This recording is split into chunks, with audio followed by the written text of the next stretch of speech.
What if billionaires stopped buying mansions and started buying entire universes? Not countries, not planets, but AI kingdoms where they rule forever, even after they die. Welcome to Fortune Files, the place where we uncover the hidden world of money, power, and the future the rich are already living in. Today, we're entering a new kind of empire, one that exists beyond reality. Imagine waking up inside a world built entirely around you. The sky glows in the exact shade you love. The air smells like your childhood.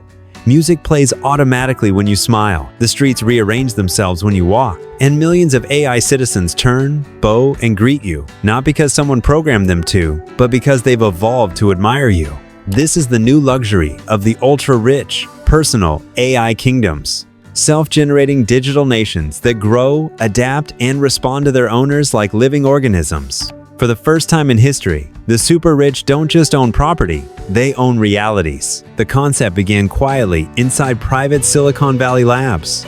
At first, these were small simulations, personalized digital spaces for mental health, creativity, or productivity. But when billionaires got involved, everything changed. They didn't want a room, they wanted a world. They didn't want an assistant, they wanted a civilization. So companies started building massive AI environments capable of self-evolution, environments that could create forests, oceans, cities, laws, cultures, even entire histories, all from a single human preference. Today's AI can generate a city in seconds. Tomorrow's will generate galaxies. Inside these kingdoms, everything is alive. The trees grow according to your mood. The rivers flow with music tuned to your emotions. Clouds reshape into memories from your past. Every detail, from the climate to the sound of footsteps, is designed around your psychology. The ultra-rich are no longer buying land in Dubai or penthouses in New York. They're buying digital continents, controllable, customizable, endless, a kingdom with no government, no opposition, no limits. But the real power comes from the AI citizens. These aren't simple NPCs. They learn, adapt, and evolve. They have personalities, memories, and emotions all shaped by the owner's behavior. Treat them kindly, and they become loyal, loving, supportive.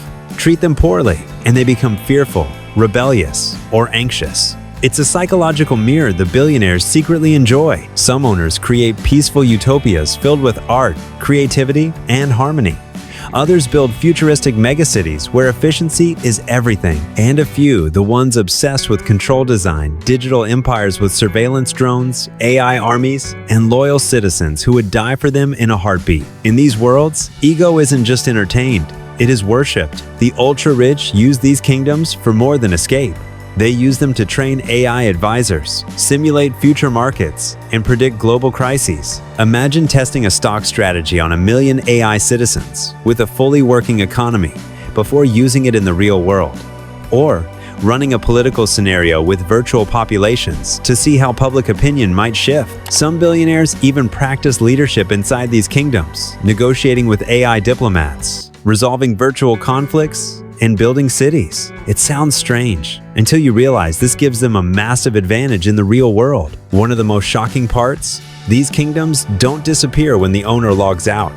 The AI continues running, evolving, and expanding. The citizens go to work, build families, hold festivals, pass laws, and write history all inside a world created by one human. It's like a civilization game, except the civilization is alive. Now here's where things get even more extreme.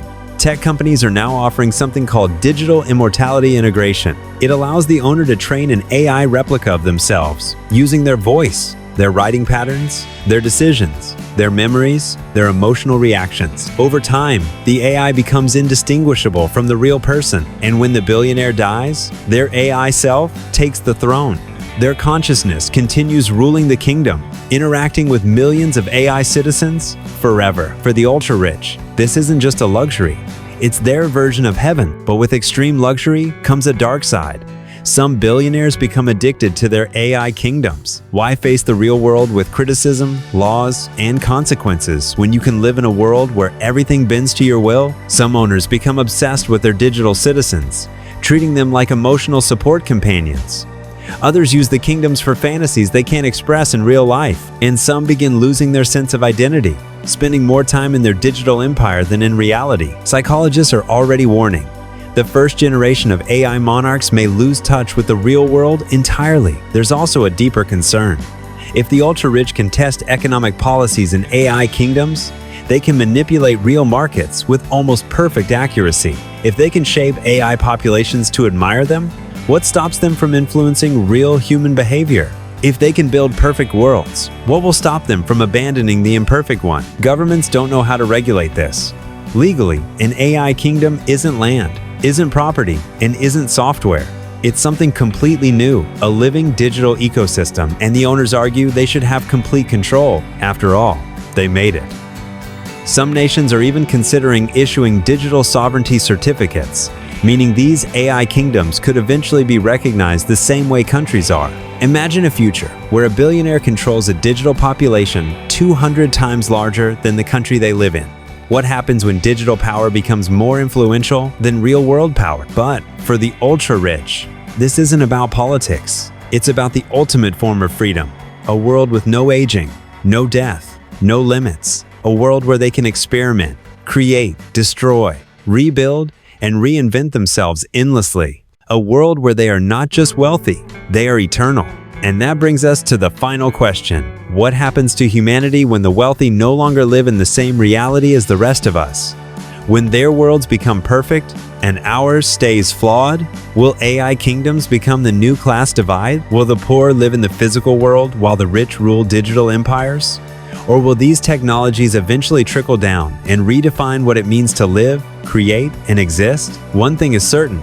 The future of luxury will not be measured in square feet, or private jets, or yachts. It will be measured in worlds. And the next generation of billionaires won't just own assets, they'll own realities. If the past belonged to kings and presidents, the future will belong to digital monarchs. And the most powerful empires won't be on Earth, they'll be built inside algorithms. This is Fortune Files. If you want more untold stories about money, power, and the world shaping our future, make sure you're here for the next chapter.